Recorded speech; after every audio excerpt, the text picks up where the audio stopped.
Greetings, friends. Welcome to this live stream for Empty Cloud Monastery. I'd like to begin as usual by paying homage to our teacher, the Buddha. Namo tassa bhagavato arahato sama sambuddhassa. Namo tassa bhagavato arahato sama sambuddhassa. Namo tassa bhagavato arahato sama sambuddhassa. Buddhang dhammang sanghang namassami.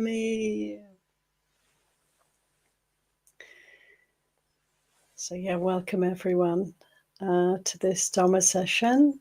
The topic today is inspiration. We can gain a lot of inspiration from the teachings of the Buddha, of course. And today I'd like to bring out and describe and discuss a beautiful teaching from Majjhima Nikaya 48, Kosambhya Sutta. And it's just a part of this wonderful sutta. And what I'm going to talk about today is the ways in which a stream enterer views the world, contemplates the Dhamma, and also this points to the qualities of a stream enterer. So this is another lens through which we can consider what it is for someone to be really one-pointed on the path of practice, someone who is bound for nibbana, bound for liberation. And we can often feel that stream entry is some far distant goal for us, but it's not so helpful to think that way. Actually, let's consider how we can behave like a stream enterer here and now. And through considering the qualities and the ways in which a stream enterer views the world, the Dhamma, then we can also incline ourselves to the same attitudes and ways of practice, So I'm going to go through this excerpt from Kosambhya Sutta. Just to give a bit of background, Kosambhya Sutta is the famous discourse the Buddha gave at Kosambi. It's a part of northern India, where there was, notoriously remembered group of monks in a particular monastery at a particular time in Kosambi who had a row. They had a dispute about some trifling matter of Vinaya, Dhamma Vinaya. But it, they formed into factions, and this thing had a life, this argument, and even the Buddha couldn't stop them for a while. What really stopped them in the end from this kind of obsession with their argument was when the lay people stopped feeding them. So it's a bit sad, really, that the monks of Kosambi have gone down in history as the arguing monks, because there were probably lots of really great practitioners there, male and female monastics, over a long period of time. It's a very sacred site to visit on pilgrimage. And one of these places where the Buddha spent some time. So, the 7 ways a stream enterer knows the Dhamma. Let's have a look at this and see if we can incline our minds in similar ways. I'll just say big welcome to Maria, Rebecca, Jayantha, Manal. Thanks for popping a line into the chat, and thanks for being here for the live stream. Big welcome too to everyone who tunes in later.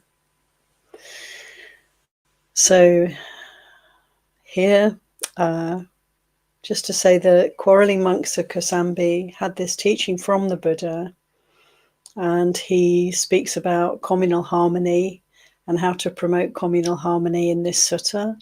And then he tells them about these qualities of a stream enterer as an encouragement for them to drop their quarrel and to focus on liberation. So he says here, the 7 aspects of a stream enterer a selfless person, that is, a person who's undeluded, by the sense realm, not overwhelmed by sense enticements, sensory experiences, or the temptations of the sense realm, the distraction of the sense realm. So he says, how does the view that is noble and emancipating lead one who practices it to the complete ending of suffering? It's when a mendicant has gone to a wilderness or to the root of a tree or to an empty hut, that is a quiet place, and has the chance to reflect thus.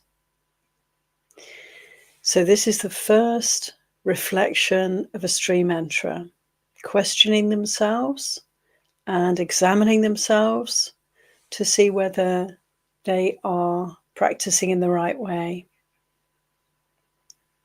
Such a person finds a quiet place and then considers thus: is there anything that I am overcome with internally, any obsession that I haven't given up or abandoned, because of which I may not accurately know and see the way things are? Is there any obsession or any hindrance to my clear seeing? And the Buddha said, if a mendicant is overcome with sensual desire, or overcome with ill will, or dullness, or lethargy, drowsiness, or restlessness and remorse, or doubt, then their mind is overcome. If one is overcome by one of these states, that is, here the 5 hindrances are being pointed to. If one's mind is overcome in such a way,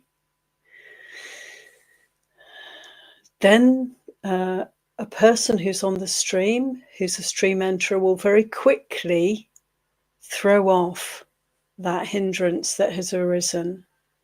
So the hindrance of desire, if one is enticed, tempted, if the attention goes towards some object of desire, then we have the opportunity to pay attention and observe this inclination. And if we're awake to it, then we will not be overcome by this hindrance. We can let go of this hindrance, right? And so in this way, a stream enterer considers, how am I relating to sense desire? Also, how am I relating to ill will? Is there any time when the mind becomes obsessed by ill will, by irritability, by dislike, by hatred, by anger? And we too can consider, reflect on our days, reflect back, and also in the present moment see whether there's an inclination to get caught up in ill will. And again, through determination and through the willingness to stay focused on path, this hindrance of ill will can be seen and can be thrown aside. And the same, the stream enterer sitting quietly, reflecting on their conduct, on their state of mind, can consider, is there restlessness, or is there sleepiness or laziness in the mind? Is there, that is, too much energy or too little energy being brought to bear in this moment? Or in the course of the days, my day today, has there been a time when there's been restlessness, agitation, or laziness, sloth and torpor? And we can reflect in this way. And in the reflecting on these hindrances, we can see through them and let them go. And finally, doubt. Do I have any doubt? Is the mind ruminating? Am I feeling confused? Am I obsessing about anything at all, but particularly about aspects of the practice? whether I'm practicing properly, how the practice is going. Is there any doubt in the mind? And the stream enterer, in this case, but all of us can observe through our days and right now whether there's any doubt playing out. This hindrance of doubt is completely seen through by the stream enterer. But they can still perhaps have moments of getting caught up in thinking about the Dhamma rather than being the Dhamma, get caught up in rumination, in cogitation, thinking, and getting caught up in that process of thinking, forgetting that what is most important is the mindfulness of thinking, the awareness of thinking. Can we observe the thoughts rather than getting lost in them? And so the first reflection and the first quality of a stream enterer is to reflect on the hindrances and to recognize that there is no opportunity, there is no time when the mind becomes really obsessed or overwhelmed by the hindrances. So we may find ourselves assailed by these 5 hindrances of desire and aversion, imbalances of energy, restlessness or sleepiness, or doubt. And we may find that we get overcome by these hindrances from time to time, but we can recognize there is that possibility that we become adept at surfing the waves and staying above the hindrances. That is, observing them as they arise and pass away. The stream enterer is not free from the hindrances. So they're still assailed by these enemies of meditation, but they're not able to be overcome by them. They're not tackled to the ground by them.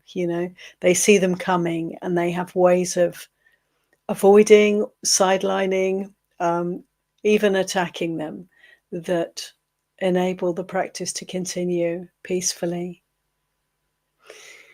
Continuing with this reflection of a stream enterer and the quality of a stream enterer, we may find ourselves, friends, pursuing speculation about this world or about the next world. Idaloka, paraloka. Do we find ourselves thinking about future possibilities in samsara? The stream enterer may find themselves doing this, but they will not get caught up. They will not fully believe in the value of ambition in this world, of goals and aims, worldly, such as, success, good reputation, fame, wealth, repute, ways of being valued in the world, will not obsess the mind of a stream enterer. So to have ambitions and to have goals in life is quite normal, but for a stream enterer, these things have no hold. They cannot be made much of because it's impossible to give much value or energy to worldly ambitions, to worldly aims and values. So we can consider this and note, how much of our time do we spend thinking about our future and how we'd like it to be, and working towards getting what we want in the future, and recognize that maybe this is not going to bring us real happiness. This is not really a very skillful way to incline the mind.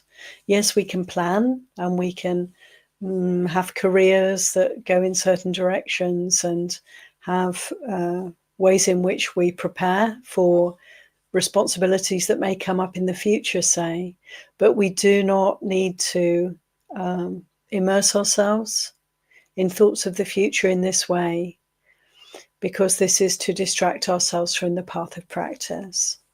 And in the same way, paraloka, do we dream and yearn and long for some future rebirth in some heavenly realm or other? And for Buddhists, this is not seen as a skillful use of our time and energy. Actually, many religions are really encouraging people to do this as a way of perhaps sublimating desire, perhaps working skillfully in the present life, but with this aim and ambition to go to heaven or to have some very favorable conditions in the future. If I work hard now and I'm generous now and I'm good and I do my very best now, then hopefully there'll be this wonderful result in the future. And this, of course, is all suffering at the end of the day.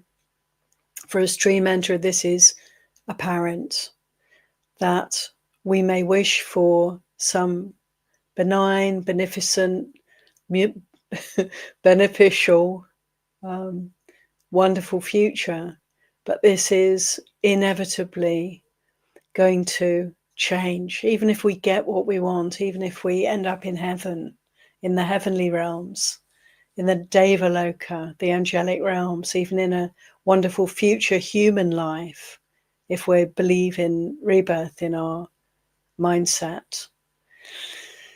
Even if we attain some wonderful future life, that too will change and the wheel of samsara will roll on. We do not want to invest in that. And so for a stream enterer, there may be thoughts of and practices that lead to experiences of very refined states of being, very blissful states of being. But to attach to those, to make much of those, to incline towards those is to invite future suffering, in fact. And that insight is clear, and the mind recoils from pushing forward into the future, from extending itself in that way, from wasting time in that way. And the other aspect of this reflection of a stream enterer is that they consider fighting, quarreling, disputing, wounding others with harsh words, verbally assaulting others. This is something not to allow oneself to participate in any way. And it's not that a stream enterer cannot get involved in disputes, cannot say controversial things, argue with certain things, but the tendency is to step away very quickly from that fire, because any kind of quarreling or disputing is, of course, manufacturing great suffering here and now and also in the future.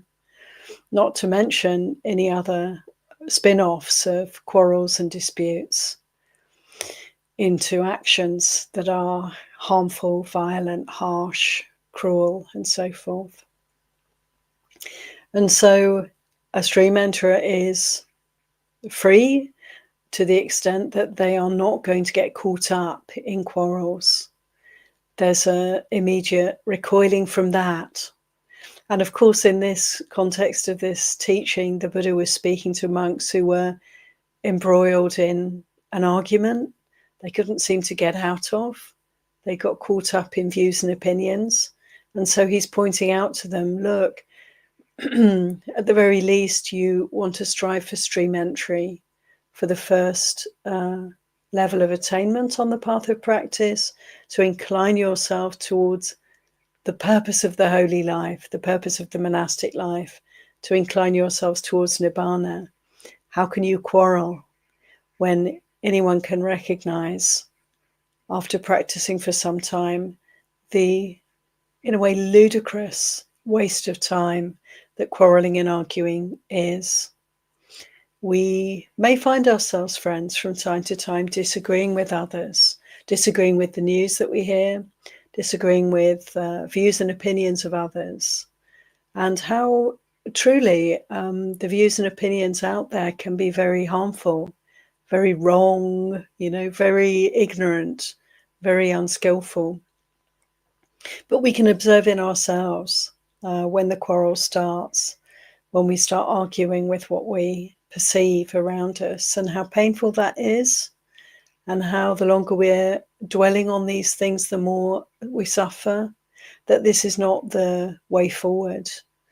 This is to be made peace with, to let go of our views and opinions is to know peace. It's not to condone wrongdoing. It's not to condone wrong views, wrong ways of relating in others, but it is simply not to argue with that. If we can make peace with our own views and opinions, let them go, and open our hearts to what is real, then we will have compassion and kindness and receptivity. We can hear others, we can feel for others, and in this way we can help to whatever extent the possibilities there for us. So this first set of reflections of a stream enterer, just to recap, noting the hindrances, the ways in which we get distracted from meditation, from presence, from path, noting when there's desire or reversion, restlessness or sloth and torpor or doubt. Also noting when the mind jumps into the future with a wish, for a fortunate future for this life or for future lives even. When the mind inclines towards the future, and also when the mind inclines to quarreling, finding fault, disputing.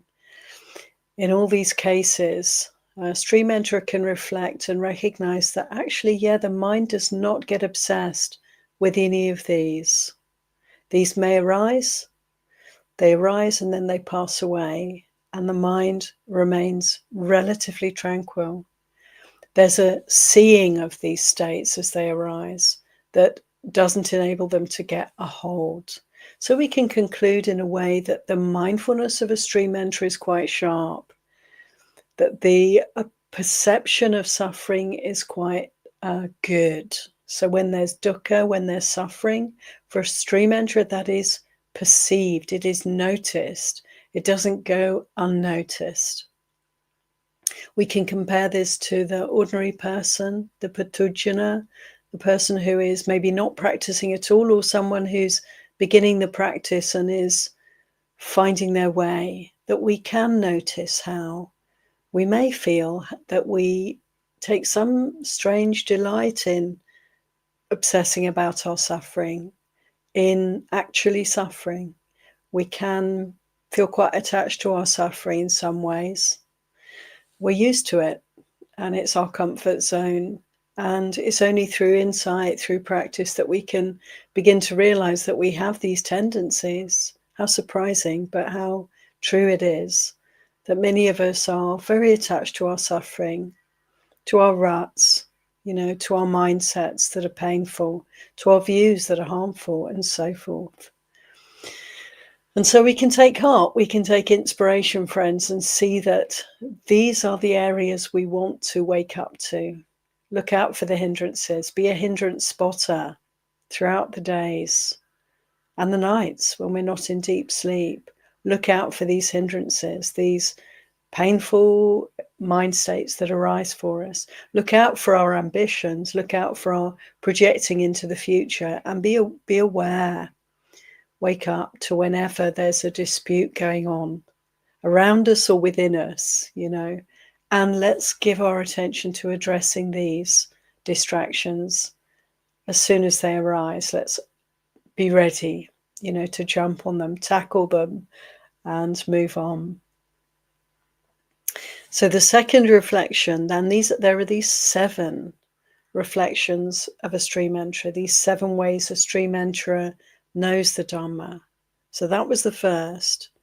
The sutta goes on. The second is, a noble disciple reflects, when I develop, cultivate, and make much of this view, that is, the letting go of all the above, do I personally gain serenity and peacefulness? That is samatha and nibbute.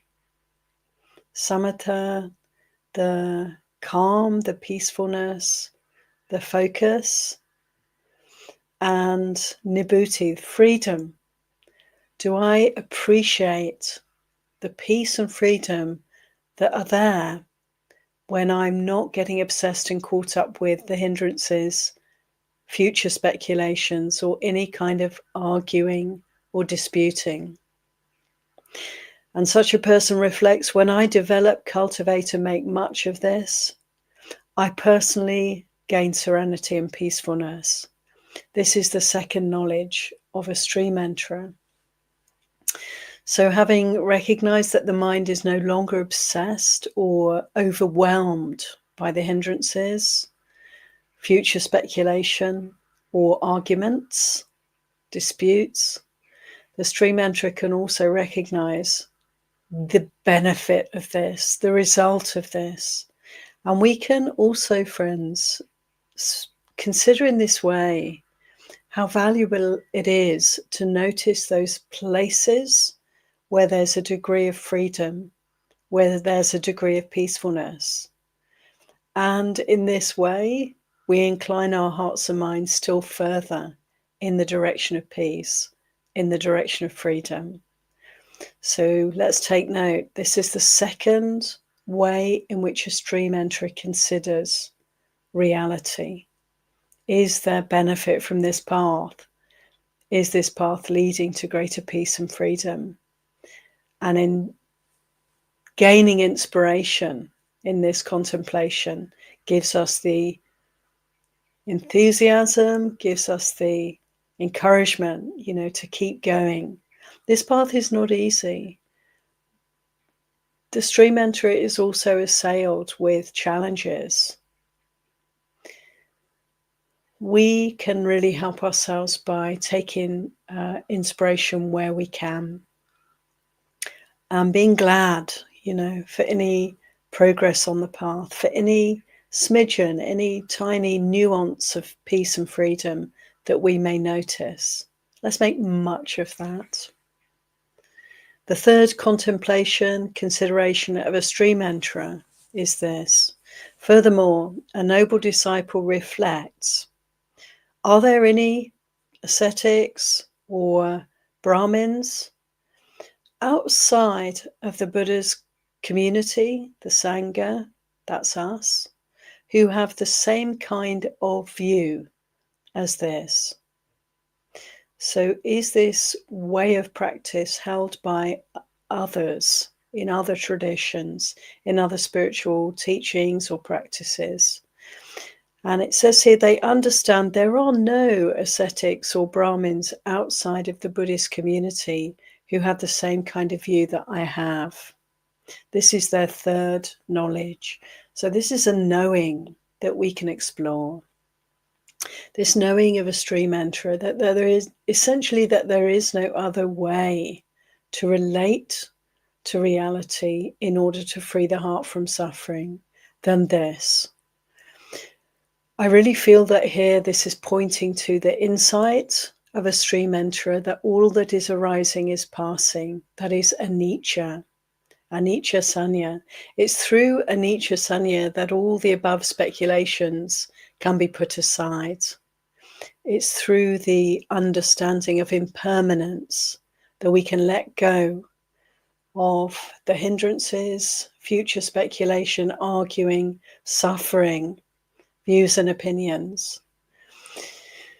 When we open to the meditation practice, isn't it so, friends, that we start to notice the way things are constantly shifting and changing, that nothing stays the same. Therefore, the sense of self also starts to soften, reduce, fade, dissolve away. So these characteristics of reality, anicca, anatta, and also dukkha, impermanence, not self, impersonal, the impersonal nature of phenomena, and the inherent suffering or unsatisfactoriness in samsara, in our experience. These characteristics are the way for us to see the world as it is, And when we see the world as it is, there is a possibility for us to step off the wheel of suffering, to gain insight, to gain knowledge, to gain strength, so that we can free our hearts from suffering. This is the only way, and this stream enterer can understand. We're told here, this is the insight of a stream enterer, that this, in a way, opening to reality, there is only this reality, the reality of anicca, anatta, dukkha. And so for any spiritual practitioner anywhere, this opening to the three characteristics must happen in order for the heart to free itself. It's impossible otherwise to make progress on the path of practice. So this is the third knowledge of a stream enterer, their third quality, that they recognize this. Fourthly, a noble disciple reflects, do I have the same nature or character as an individual who is accomplished in view? That is, someone who has attained to a right perspective. What is the nature of a person who's attained to right perspective, who has right view? And here the sutta goes on. This is the nature of a person attained to right view. Though one may fall into some kind of offense through negligence or through temptation, for which there is a chance to be rehabilitated, to resolve this falling aside from the path, such a person of right view will very quickly disclose, clarify, and reveal their fault, their mistake, their falling away from path, to another, to a teacher or to a fellow, a friend, a companion in the spiritual practice. A stream enterer, of course, is quite capable of falling off the path in such a way. For monastics, we have the Vinaya. Stream enterer can break various rules, either because of negligence, just not really knowing what they're doing, or because they have some kind of desire or aversion in the mind. So willfully even, they can transgress, but they cannot commit any of the parajika, of the most serious offenses, and they cannot act out of a wish to harm or hurt anyone, including themselves. This is impossible for a stream enterer. So a stream enterer can't break one of the precepts that prevents one or immediately ends one's monastic life. That is the expulsion offenses, the parajika. It's impossible for a stream enterer to kill someone or seriously harm someone, to steal, to have sexual intercourse, or to commit any sexual offenses, or to lie about their attainments. These are impossible for a stream enterer, but there are many ways in which a stream enterer may require to confess a falling away from path, and such a person will immediately disclose and want to make amends and know for themselves that they have gone astray. They will immediately notice, or if it's not seen straight away, as soon as they become aware that an offence has been committed, they will seek to redress that. It would be rare for a stream enterer to have a fault pointed out to them, but this is a possibility. Should this happen, they would immediately be open to the feedback and to putting things right. So there is this purity, we could say, that one does not want to go astray in any way, and most certainly one would never seek to conceal a fault. how much suffering in that, how much pain and distress in that. So we can really consider this, friends, and maybe cultivate for ourselves the same attitude. What's really important for us is to maintain our virtue, not to fall away from living a really wholesome life, out of consideration for ourselves and for others. So this quality of a stream enterer is very beautiful, isn't it? That there's an immediate wish to put things right. One is impelled, one is compelled with a sense of urgency to atone for any harm or misdemeanor that has happened. For the monastics, particularly in relation to the vinaya, the rules that we keep. And the sutta goes on, suppose there was a little infant. If they put their hand or their foot onto a burning coal, how quickly would they pull it back? In the same way, this is the nature of an individual accomplished in view, though they may still fall into some kind of offense for which resolution is possible. They quickly reveal and disclose it to the teacher or to a sensible spiritual companion. And having revealed it, they restrain themselves in the future. They understand, I have the same nature as an individual accomplished in view. This is the fourth knowledge of the stream enterer. So a stream enterer recognizes this in themselves, that they have this correct view to very quickly make up for any transgression and to restrain oneself in the future. So learning from our mistakes, isn't it, friends? We can notice if we have behaved unskillfully in any way.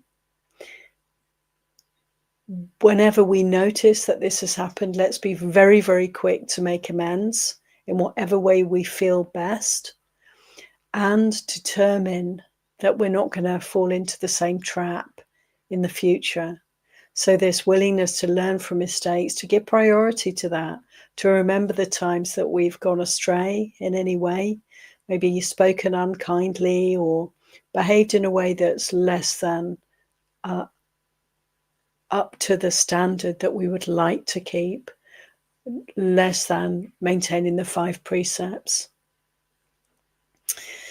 So this quality of very quickly returning to the peace and well-being, that is keeping sila as well as we possibly can. This is the fourth knowledge of a stream enterer, that they have this capacity, this interest, this determination. Fifthly, a noble disciple reflects, do I have the same nature as an individual accomplished in view? So just as in the last reflection.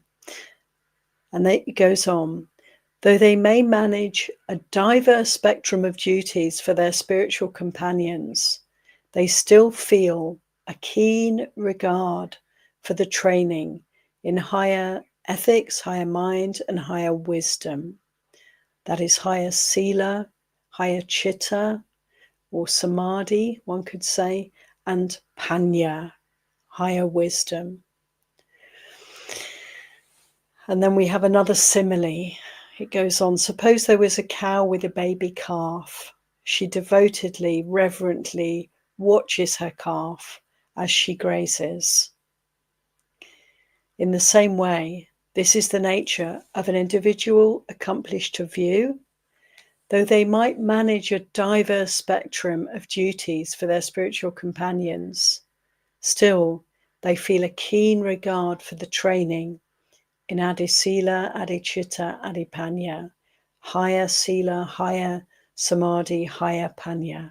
That is the Eightfold Path factors, in short. There is still the strong inclination to give time, attention, priority to the Eightfold Path, to practicing in this way. They understand, I have the same nature as an individual accomplished in view. This is the fifth knowledge of a stream enterer. So to recognize, like the cow, whatever the cow has to do, which is eat an awful lot of grass and a few other things as well, they will always give attention to their offspring as their priority, keeping an eye on the calf, looking out for its well-being. Where is it? How is it?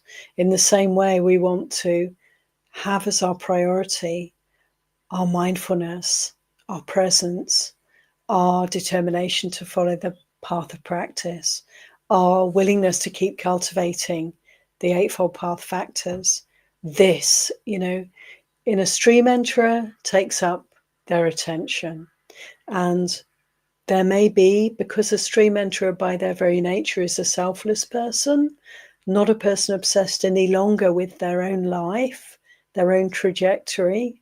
That is just not possible for a stream enterer. So that the stream enterer is a person who will be serving, who will be looking out for others, who will be selflessly directing their attention at all times.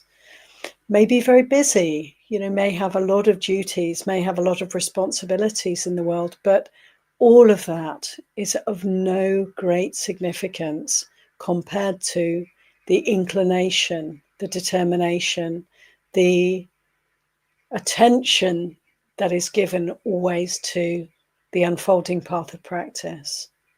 So this, friends, we can take inspiration from. And remember, to consider our priorities from time to time and to see how we're directing our attention and to see what really matters for us. And we can examine and investigate and see how things feel for us, see how it feels to hold to worldly ambitions of any kind, and see how it feels to direct our attention towards freedom, towards peace, towards nibbana.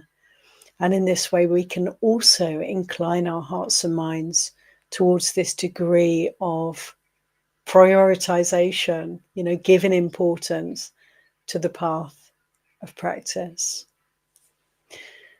We have two more reflections of a stream enterer. These two are also kind of linked. They both start the same way. The sixth is this. Furthermore, a noble disciple reflects, do I have the same strength as an individual accomplished to view? This is bala, power. The strength, the power of an individual accomplished to view is that when the teaching and the training proclaimed by the Blessed One are being taught, they pay attention, they apply the mind, concentrate wholeheartedly, and actively listen to the teaching.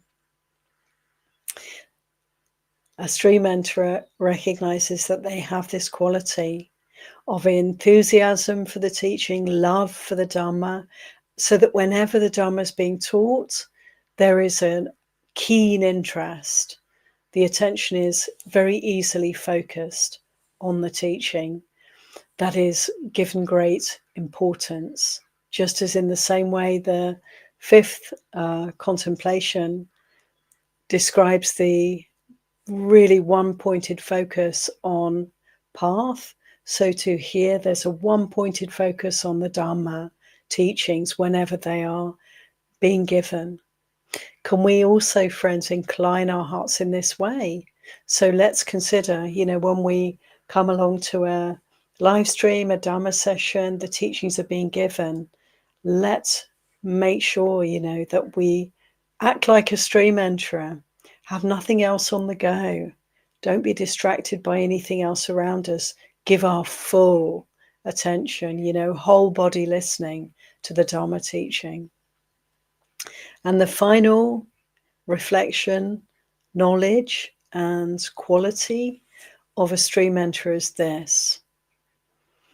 One reflects, do I have the same strength as an individual accomplished in view?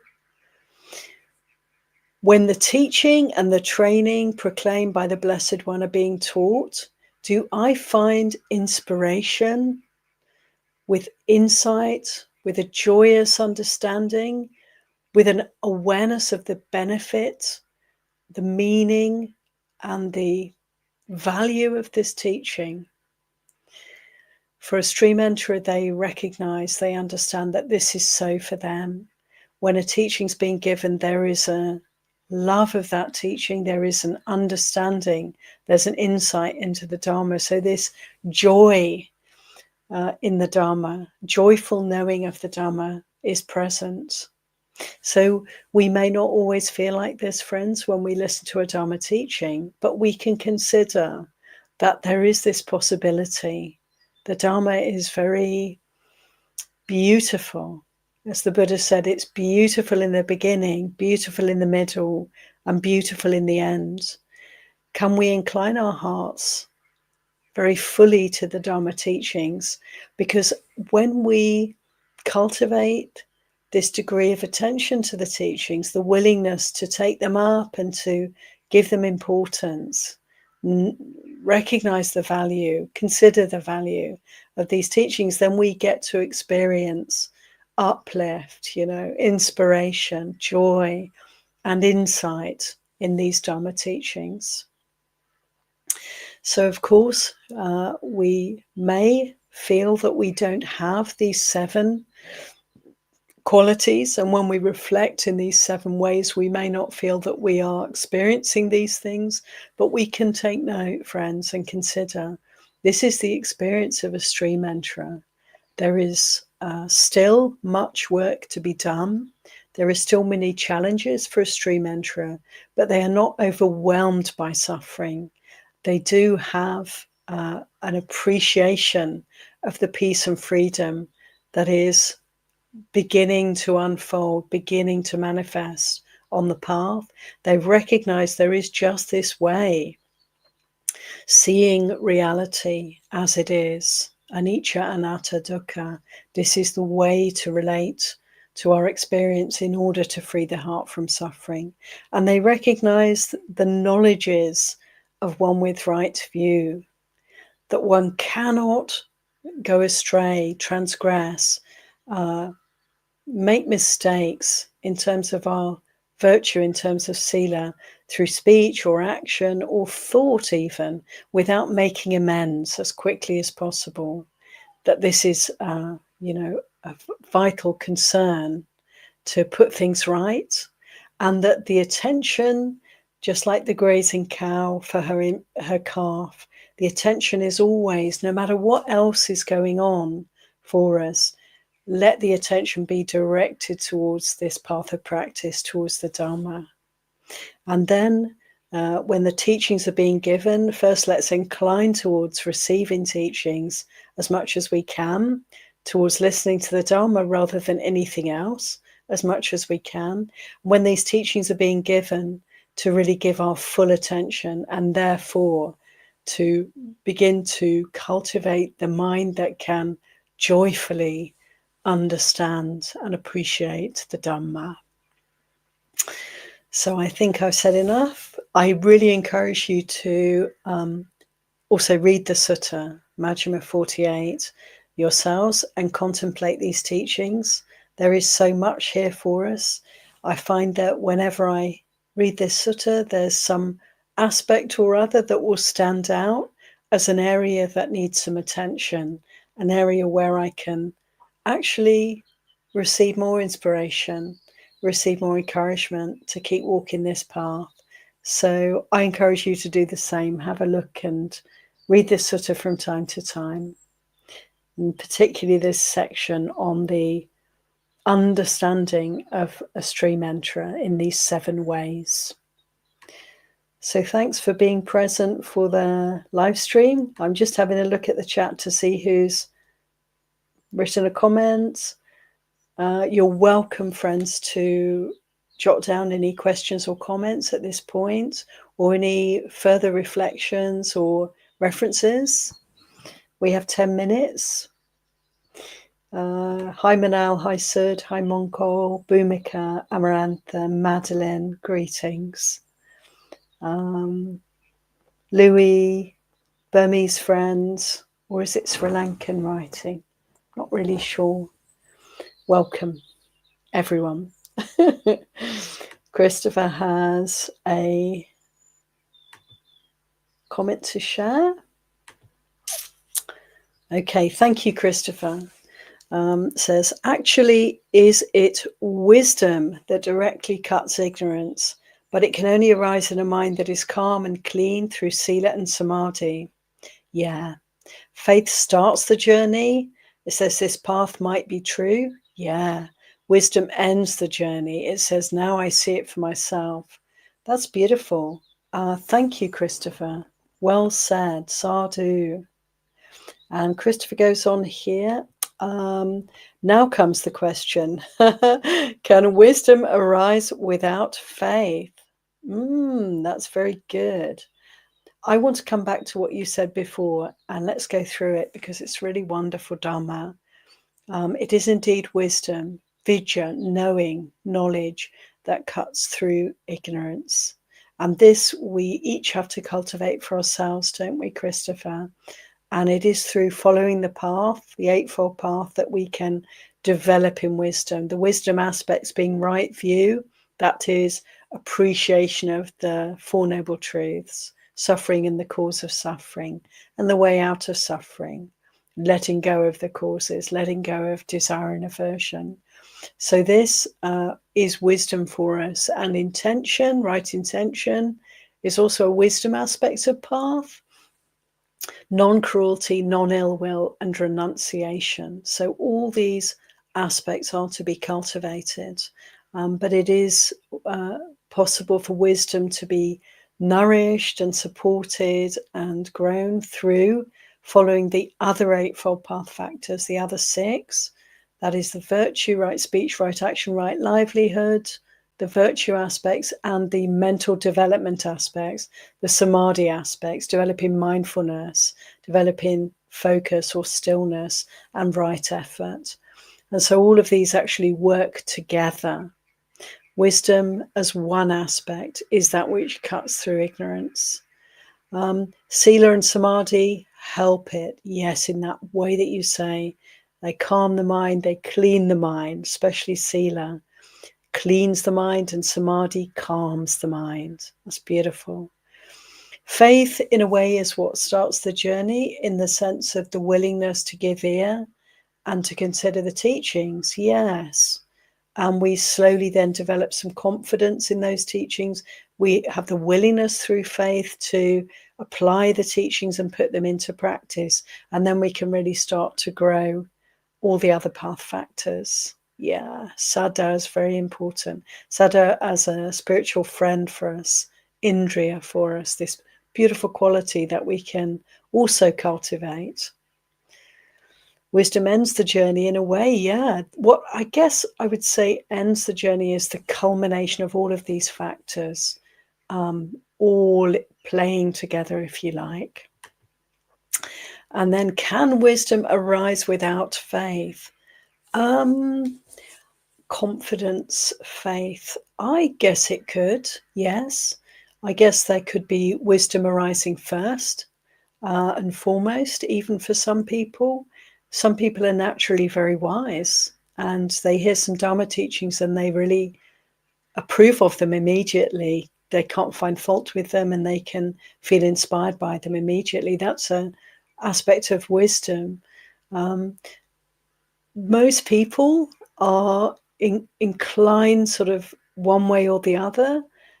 Some people have a perfect balance between faith and wisdom, but there is often an inclination towards either seeing insight, clarity, or having a love of the Dhamma, a love of the Buddha, an inspiration in the teachings, a gladness relating to the teachings that is more faith inclining.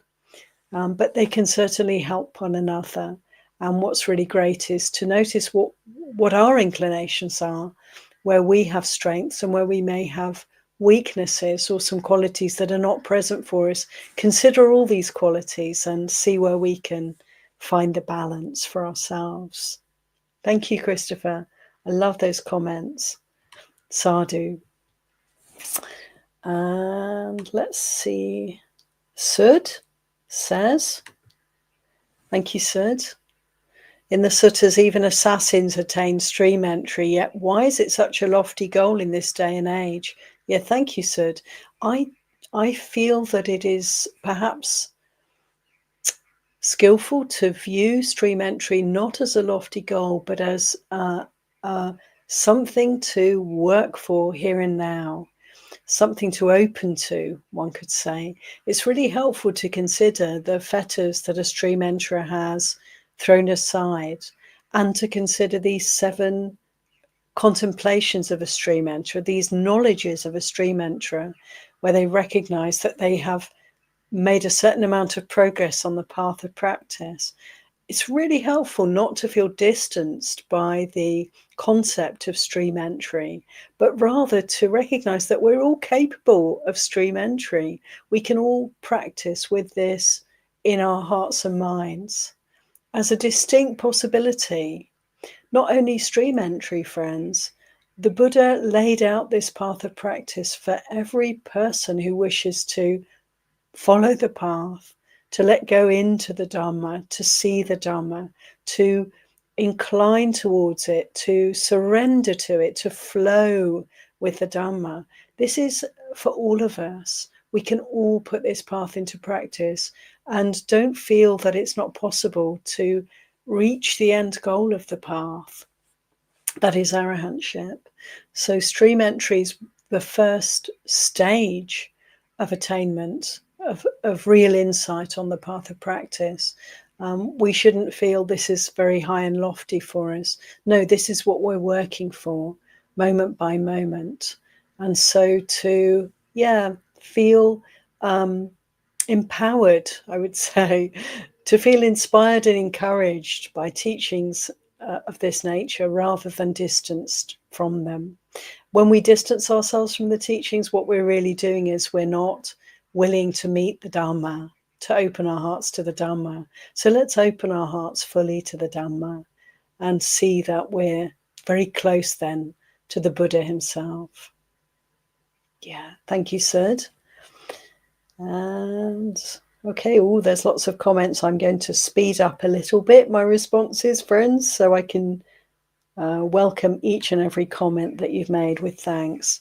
Madeline says, is it acceptable to try and make a judgment as to whether we've attained stream entry? Yeah, it's totally acceptable to do that, to take in these 7 qualities, these 7 reflections, and to really measure them. Use them as a yardstick, Madeline, to see where we're at. It's extremely helpful because it's another way of developing wisdom and insight into the situation here. How is this mind and heart? And to take heart, from the places where we feel we're making some progress and we're moving in that direction. And we may even feel, for some people, that we have all these qualities. If that is the case for you, then keep developing on the path. Actually, I barely need to say that because there's a very good chance that you will. But even a stream enterer, friends, can become distracted. The Buddha said there are only 7 rebirths possible for a stream enterer. They're bound for Nibbana, but 7 future rebirths is a lot when you consider. So look, one can take their time and meander about in samsara for quite a long, considerable period of suffering before attaining full awakening as a stream enterer, or one can keep very focused and attentive and practice for liberation in every moment. So even if we feel we have all these qualities, we still can take note, gain inspiration, and keep practicing. Like the cow, keep the eyes on the calf all the time.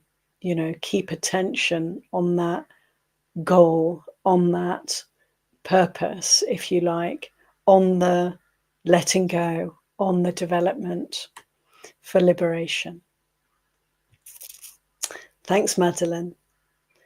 Okay, I'm going to have to be even speedier if I can. Amarantha, thanks Amarantha, says, why do I have to reflect on these teachings of the Sutta of today? I know we have to develop qualities and observe our limitations. Is it because we have to have our minds clear? Amarantha, it's helpful to reflect on the Dhamma teachings, but it can be a case of finding what nourishes the heart, finding where the heart inclines, see what's useful for you, keep taking in the Dhamma for sure. And see, for myself personally, I'll read a sutta and there'll generally be something there for me to consider in order to support the practice. And I would encourage you to do the same thing. If this sutta speaks to you, give it more attention. If it doesn't really speak to you, that's okay. You can put it aside and maybe come back to it later. Let these teachings nourish you. Thank you. I could say more, but I'm refraining. I'm restraining myself now. Maitreyi says, very difficult to remember to practice. Please help. Yeah, look, Maitreyi, it is. It is. We can so easily get distracted. There's so much going on in our lives. But I simply encourage you to keep coming to the teachings, keep listening in, keep meditating, and ask questions whenever you're finding that there's confusion or distraction. Seek a wise person to speak on Dhamma with. It could be a friend, it could be a monastic, it could be somebody that you think of as a wise person. Let's keep supporting ourselves through wise friendships and through taking in the Dhamma. Meditation practice is hugely important too, to give time every day just to stop and sit and to be present for oneself and to pay attention to what's happening. Thank you. I hope that's helpful, Maitreyi. And Sud says, practice seems so rigid at times with idealistic notions, while life is so messy with desires and wants that don't really listen to our higher wisdom. What is wrong with obsessing on desires in lay life that are not harmful or at least seem harmless, such as, let's say, somebody obsessing over their car, etc.? That is wonderful. Thank you so much, Sud. And this I will conclude with. Yeah, look, we are programmed over countless lifetimes, believe it or not, to obsess around desire. This is the way it is for us. This is the way we're going until and unless we wish to let go of suffering.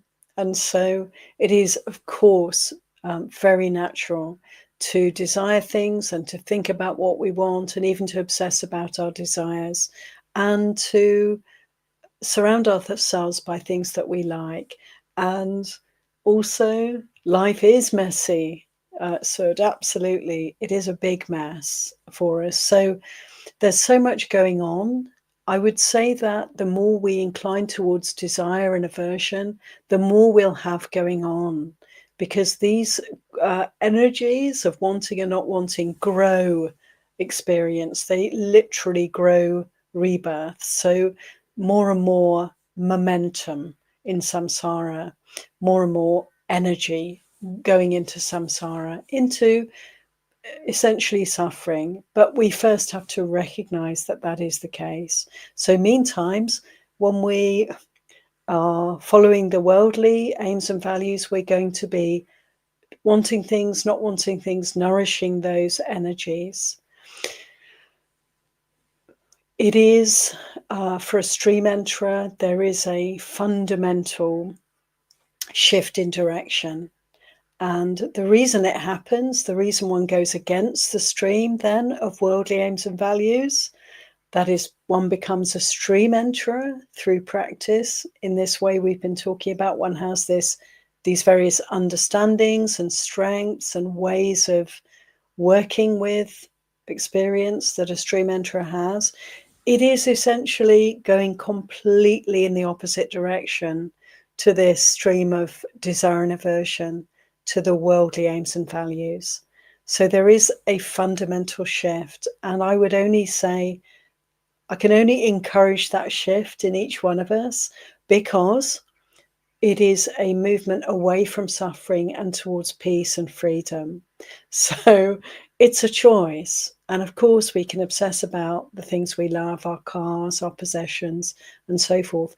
We need to then investigate as practitioners just to see how it feels, to incline our minds in the direction of possessions and desires, and how it feels to meditate and to let go of those things, even for a moment, even for a little while. And how does that feel? And I would encourage those who have a lot of desire, have a lot of love of possessions and things in this world. I would encourage you not to stamp on that, not to berate oneself for that, but rather allow yourself to also receive the Dhamma and see how nourishing that is, and allow that mind that has desire to hone in, to incline, to make much of the Dhamma, because here there is a great richness. So we can channel our energies, friends, in skillful ways that help us to move in the direction of freedom. I hope that's helpful, Sid, and thank you for your comments. So, dear friends, yeah, lovely parting comment from Madeline to share with you. Thanks, Madeline. Keep practicing all. What else has more importance? I can only say sadhu to that. Dear friends, let's conclude now with 3 heartfelt sadhus of appreciation for our Sangha and for these beautiful teachings from our great teacher, the Lord Buddha. Sadhu, sadhu, sadhu, anumodami.